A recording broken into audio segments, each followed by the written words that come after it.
Welcome back to Emerald City Comic-Con Day 1. My name is Mike Avila and I am with Sci-Fi Wire.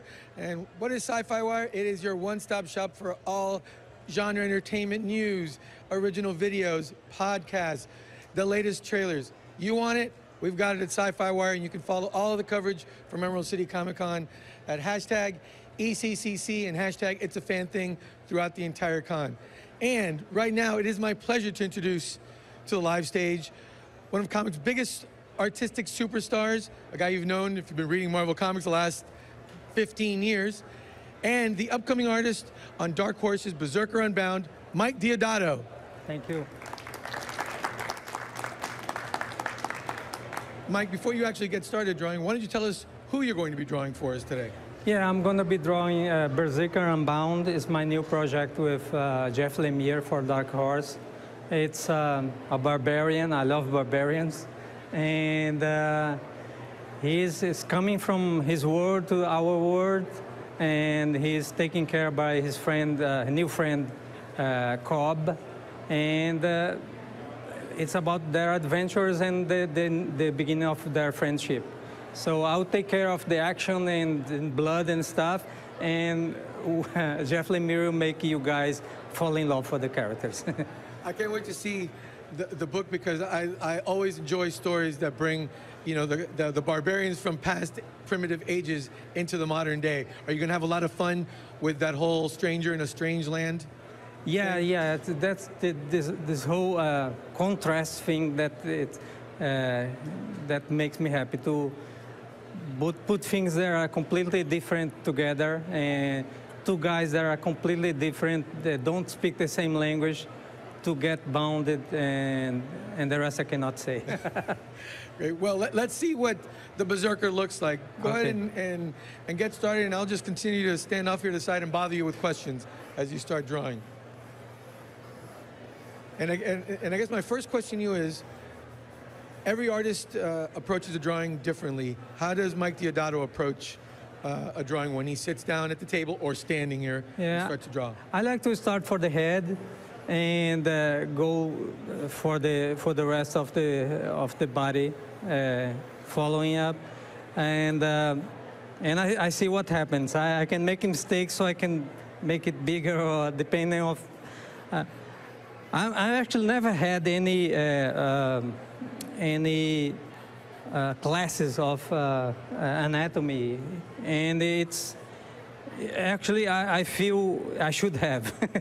And wait, that's interesting. You didn't study anatomy that closely, because I think a lot of fans would agree that your eye for anatomy is part of the reason that your art style has been so successful. Yeah, but I learned by copying my heroes on the comic books I bought. So I learned from John Buscema, but just by copying his figures. So I don't know how many heads I should be here, whereas it's just by guess. And most of the time I guess it wrong. So the rubber is my friend, and so I'm in a bad spot here. I'm live, so I cannot make mistakes. Yeah, I don't see any eraser at the end of the pencil, so make sure you get it right the first time. Question: did you, as a young fan, did you read the How to Draw Comics the Marvel Way? No, I only got this after I was a professional already, because it was hard to get books in Brazil, and so. There was no schools there for art or in my city. No internet, of course. It was pre-internet. So I had to learn just by copying my comics. I was lucky because my dad was a comic book artist. He never made a living of this, but he did it as a hobby. And I got a lot of support from him. Different from other artists that the family, you're not going to be a comic book artist. You have to do something that makes money. And my dad he didn't care. He actually was fulfilling his dream with me. So we worked together doing, he writing, and I'm doing the drawings for about 10 years in Brazil. but it's impossible to live from comics in Brazil. So I had to start doing things to USA to make a living of it, actually. Mike, what materials do you like to use when you're drawing? What pencils and markers or brushes that you like to use on a regular basis? Yeah. You know, in the best way, I like to use the best ones, like the best pencil, like the Winsor and Newton brushes and Hunt pens. But anyone can, any kind of brand can give you a good result. So it's not much about the brand. So I use this kind of brandless things, and but nowadays I draw mostly digitally. It's very rare for me to draw on paper. Only when I come to breaking my heart. I'm sorry. I'm an old school art collector to hear that you've abandoned paper. But I understand a lot of it is for deadline reasons. Yeah, deadline, correct? and because I have to balance. It's comic books is a very demanding thing. You have to do a book a month. It's around 22 pages a month plus the cover, pencils and inks. It's very demanding, and so I have to get any free time I can get to see my family, see if they're still around, to go to the gym. So I came to understand that I need these things for my art to look better. If my life is good, if I take care of my health, it will reflect on my art. So it's not a wasting of time as I used to think when I was younger. So that's one of the reasons I changed for digital. Also because I love this digital, the computer and things, and I like to be updated, and it's really fun. For example, I save a lot of time instead of doing those flash of explosion, like a million of tiny lines. There is a tool that I put there, and they are there. So I can worry about bodies and other things more important. So I think it's a good thing. On the other hand, you lose a source of income. That is the sale of your original comic. Yeah, but since I became like 3 times faster, I think it was worth it anyway. Are you able to do more than a book a month now? I am, but I don't. I don't do. I use the time to read books, to absorb more things that I can bring to my art. So it's worth it. In the 90s, I used to work too much. I used to do almost 4 books a month. It's very hard. Plus the covers, which is rare. Usually, the cover artists aren't doing the interior art anymore. I'm sorry. You're one of those rare artists who not only often does the cover to the book he's doing, but also the interior pages. Yes. Not that many artists do that anymore. Yeah, covers are easy. Covers are like a panel of a comic. Says him. Covers are easy. No, they are in terms of time consuming. Unless you want to cover like George Perez with 1,000, and then I say no, thank you. But in general, they are much easier and makes much more money. But I really likes to do the interior comics. It's I would never migrate to do what's the name, storyboards for movies. I know it gives a lot of money. Like concept art for movies too. I know it's a lot of money. But I like to be poor. I like to work for comics. So tell me about the drawing at this stage. What are we seeing here? By the way, does Berserker have a name besides Berserker? Not yet. For now, it's You're just... being very cagey, Mike. yeah, not yet. For now, it's just Berserker. And maybe we have planned 2 more story arcs. Maybe we give him a name or no. I don't like when we detail too much life of some characters. Some series I watched, I started liking a lot, and then they started detailing all the background of what's happening, and kind of lost the magic for me. So maybe we keep this way. Just okay. I think it's good to. Are you happy with where it is now at this stage with the pencils? Yeah, I guess so. I noticed you put a slight snarl there, Yeah. a very subtle move there. Is this character going to be smiling a lot in this book? No. He's not. Doesn't smile. His smile is for weeks. Let me see. So tell me about Berserker Unbound. How did you and Jeff Lemire team up for this? Because as I said, you've been under an exclusive contract at Marvel for a long time. I think everyone identifies you with Marvel Comics. So what led to you and Jeff teaming up for this creator-owned book? So we started working on Thanos, and I was in love with his writing. Man, he's so good. You know that. But I didn't Jeff is an know. amazing writer. I confess I didn't know. I never read something by him at the time. And I was, man, this is so good. And we started exchanging emails, and he asked me, hey, what about we do a creator on this stuff? So I explained my situation when I'm under contract.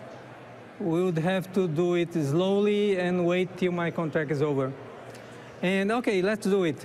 What do you want to do? I want to do a barbarian. And that's it, my contribution. That's all you told him. I'm not like the other co-creators. Oh, we talked a lot about the story, and I'm dumb. I just said I want to do a barbarian. And okay, I'll do a weird barbarian. And what about this? And oh, this is good. So I sent him a couple of images of how I'll visualize the characters. He loved it. And for my surprise, because I tried to work with other guys to do creator-owned, but they're always busy. And then let's do it. And then it never happened. I did layouts and everything. I'm talking to you. You know who I'm talking. and then nothing happens. But with him, the other day, because I created a Dropbox file so you can share the things, it started pouring pages. And I was, whoa. And I was watching him like, and the pages changed. And 2 days it was done. 115 pages. And I was, man, this is amazing. He's prolific. And what's interesting, too, is that he's a cartoonist, so he understands about the art. Does that make the partnership easier when the person who's writing it is also someone who knows how to draw? Yeah, I think so. My first partnership with somebody who could draw was Bruce Jones on Hulk. And everything he wrote was, I just drew what he wrote exactly, and it worked, because he knew how it works in comics. Raise your hand if you love his work on the Hulk. I'm telling you. 1, 2, okay. No, epic Hulk run. Yours and Bruce's run was one of the best. And then I learned a lot for storytelling, just drawing his comics. And with Jeff is different, because since it's a collaboration, his writing is very loose. He doesn't detail much what I should do, and I add pages, and it's a kind of a different thing for me, because sometimes I was thinking, can I do that? And then, oh, it's mine. I can't do that. And it's great. He really knows how it should. I have been working with some writers that came from other medias, and they still don't know how to work comics work. So sometimes they describe a scene like the guy entering the car, put his hat away, open the window, says goodbye in one panel. It's not a cartoon, animated thing. So I have to make more panels to fit this. But it's rare. It's rare. Mostly they know what to do. Okay, you're inking the barbarians, the berserker's face. Is there any part of the character's physique that gives you more trouble than others? Man, there is this kind of the dragon belt I drew that I have no idea how it looks. I will make it up. But the rest is okay. I used to have trouble with hands, but after so many years drawing them, and because I'm hiding them here, I have no trouble.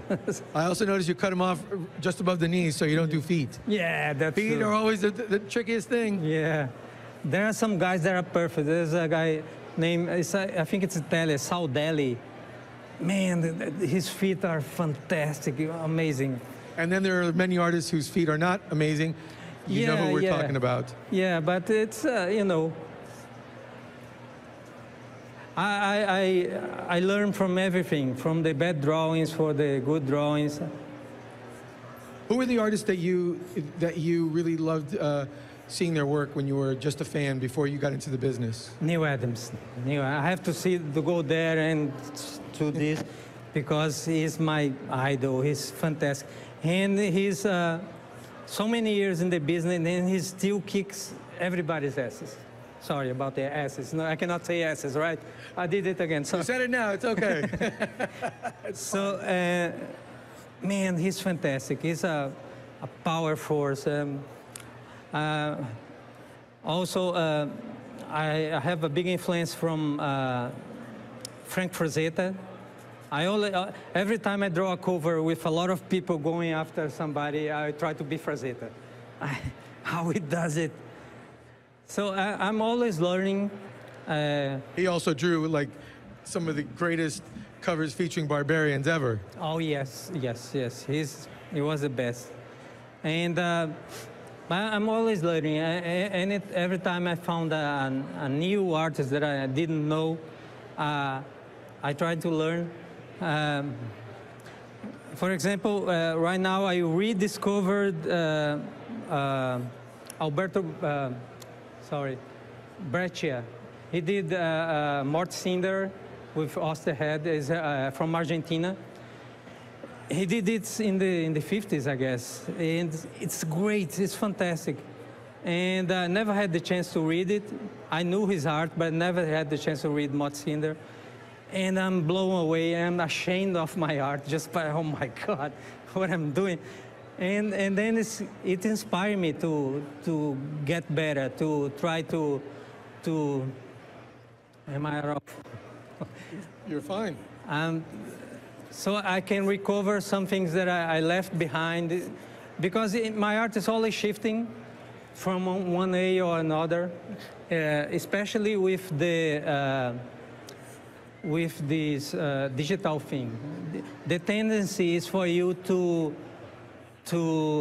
do things too clean. And I have to watch myself to try to make it dirtier, so it's not so, and because you make less mistakes because of the Control Z, and it's too clean, so I have to mess it up a bit. And there are a few people that I ask for advice for where is my art going, because sometimes you cannot see. I used to ask my editor, Tom Brevoort at Marvel a lot. Not a lot, but once in a while, Tom, what do you think? Am I using too much gray? Do you think it's too much stiff? And no, it's okay, but I'm always worried about the direction. Sometimes you don't see it going, and then it's too late. So I think a lot of fans would have noticed that your art style since, for example, the Hulk run that we talked about earlier has evolved. And you mentioned Neil Adams, and there's more photorealism in the work that you've done recently. Was that a conscious decision that you made to kind of adapt and change your art style? Yeah, the first change I did was when I started publishing in US in the 90s. when I saw the work by the image guys, Jim Lee and Max Silvestri, I was blown away by their art, and I tried to imitate them.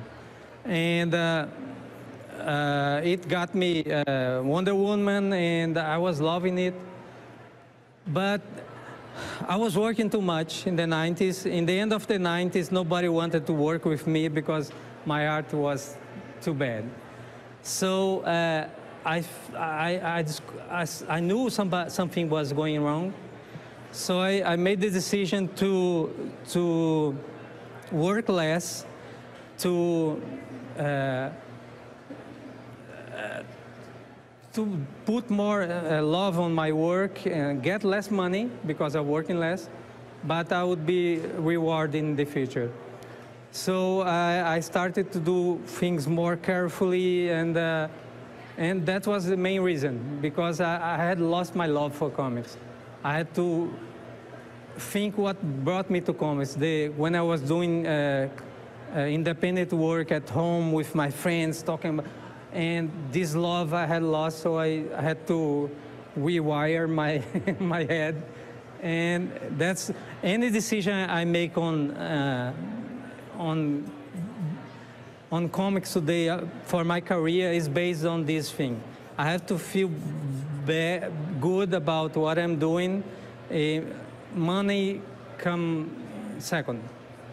So, but in the end, money comes because I'm doing a good work. So it all worked out. Yeah. Let's talk about your career at Marvel. I mean, you've done so many books at Marvel, drawn so many heroes. Is there a hero at Marvel that you've wanted to draw that you haven't been able to?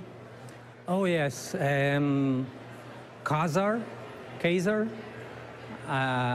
because of the tiger, the saber-tooth thing, and let me see. I drew them all actually. I think it was only. I'm surprised by Kazar. That's not one that you hear often. Yeah, because it's Marvel's Tarzan. So I want to draw Tarzan, and of course Conan. Now I'm having the chance. Yes, and now you're finally getting the chance to draw Conan as part of Savage Avengers. When you signed on to do that title, did you know that that was going to be essentially like the end of your Marvel exclusive? No. Oh, Savage Avengers, yes. I actually told Marvel 1 year ago, because I had already decided, and I didn't want them to. I already decided it was not fair for me to hide it from them, and they could make decisions about giving the projects they want to give to a guy from the house, to people they want to attract, to make it easier for them. So I told them, they were very supportive. Man, it was amazing. And they said that the doors will be always open for me. And so I hope when I'm living under a bridge, they accept me back. How crazy is that book going to be? Because Conan with the Avengers can't be anything but a crazy book. Yeah, it's crazy. It's a good crazy. I think it's all a nerd dream to put all of them together.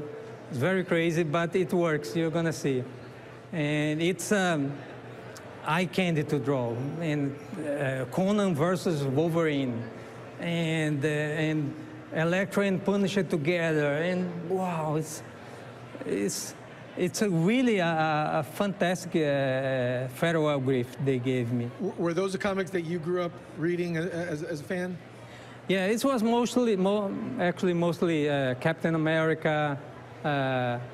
It was the other guys, but now that I'm old, I like to draw more savage stuff. So most of them I have already drawn them. So it was kind of, I had the chance to draw them for the last time, and to compensate for any bad drawing I did, so I can do it better now. Tell me what you're doing here. You're inking now.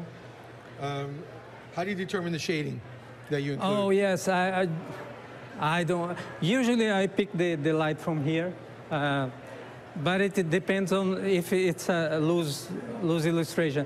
But if it's an interior comic, it depends on the environment.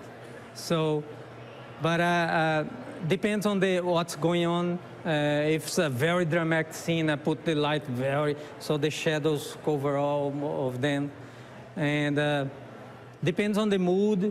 Depends on where it's going on. Usually, I just pick a side, and usually it's light from here, but there is no rule. What are some of the bits of advice you give young artists who come up to you at conventions? What are the things you usually get asked? Yeah, they ask how to get into, what they should do, and I really don't know what they should do. I tell them what I did. In my time, I did fanzines. There are printed copies in Xerox that I used to sell to people. Nowadays, they can use, put them online in a blog. And there's multiple ways to share your art and to get input from the readers. I tell them that they must do that, so it's a kind of laboratory where you experience things and you get input and you grow as an artist. You have to do, even if it's wrong, if it's ugly, but you will grow with the process. And they shouldn't wait to be, I want to work for Marvel or DC. No, do your own thing, and they will find you. You grow your own audience, and in the end, you'll be found. Or not, maybe you don't want to be found. Maybe you find out that you want to create your own. So you just do it. You just need paper and a pencil, and if you want to make people see, take a picture, put it on the internet. So you can create worlds with this. You can create blockbuster movies in comics with no money at all. You can create worlds. You have complete control. I think that's the most attractive thing about comics. There is not much people. Even in mainstream comics, you only have the artist, the editor, and the writer. We are responsible for what's going on. And an unlimited budget. Yeah, and so it's great. If I work for advertising, for example, it's a bunch of people saying, change this, change that. In Hollywood, my God. So it's your chance to be the owner of everything. So it's great. I love comics. So we're about 8 minutes left, so let's... Okay, let's... I'll stop bothering you here for a minute so you can finish inking the Berserker. Although you're doing a really good job here. And I see the dragon belt there. It's like a crotch plate down here. I don't remember how this thing looks like.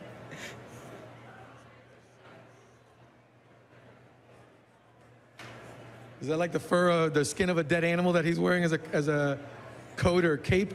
Yeah, it's some dead animal.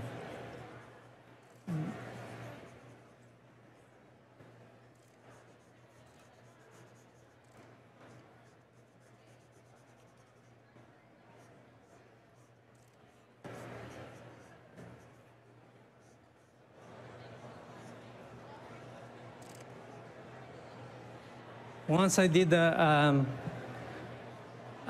battle drawing competition with Adam Hughes, and he talks a lot. So I finished first because he kept talking. I was like, keep talking. He can't talk and draw at the same time. Yeah, it's hard.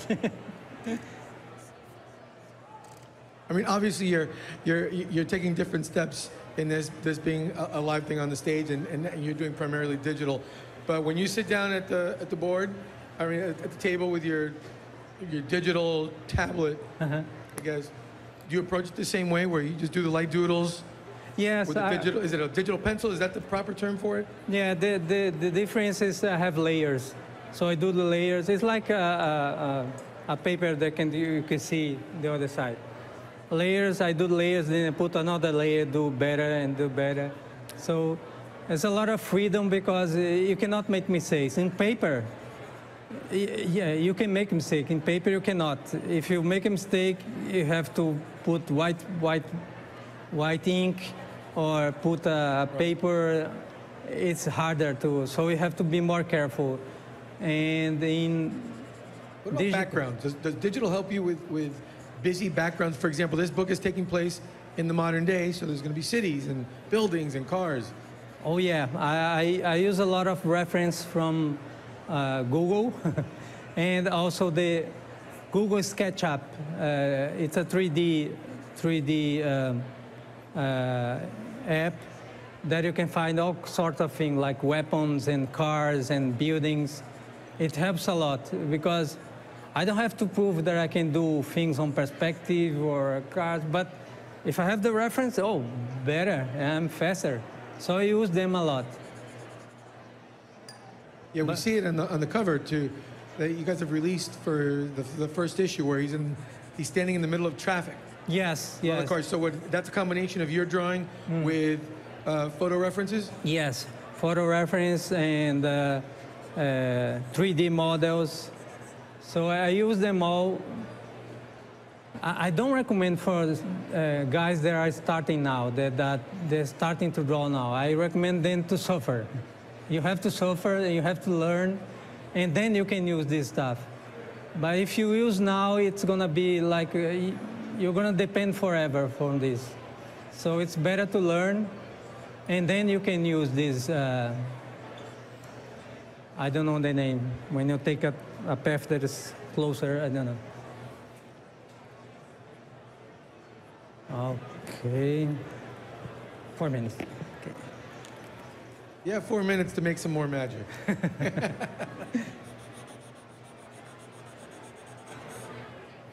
So you're filling in the blacks now? Yeah, put some weight on it. When you did draw on paper, did you do a lot of your own inking? Do what? Did you do a lot of your own inking when you were doing yes. Just a couple of periods of my career, I had inkers. I prefer to ink myself. I think most of the artists do. Some are not good on it. But the thing is, when another person inks your work, even if he's better than you, it takes part of the personality that you put there. So, can I do nipples? I did. Sure. Men nipples are allowed. Enthusiastic yes for the audience. Men nipples are allowed. I don't know why not women, but it's not the place to discuss it. So, in Brazil, we see nipples all the time. We're trying to keep this one family friendly. Okay, so nipples are bad.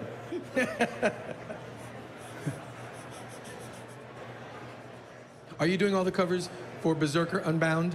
Yes. Along with the interior? Mm-hmm. Yeah. Okay. And how ongoing series, limited series? And there is going to be a variant cover by the man, Mike Mignola.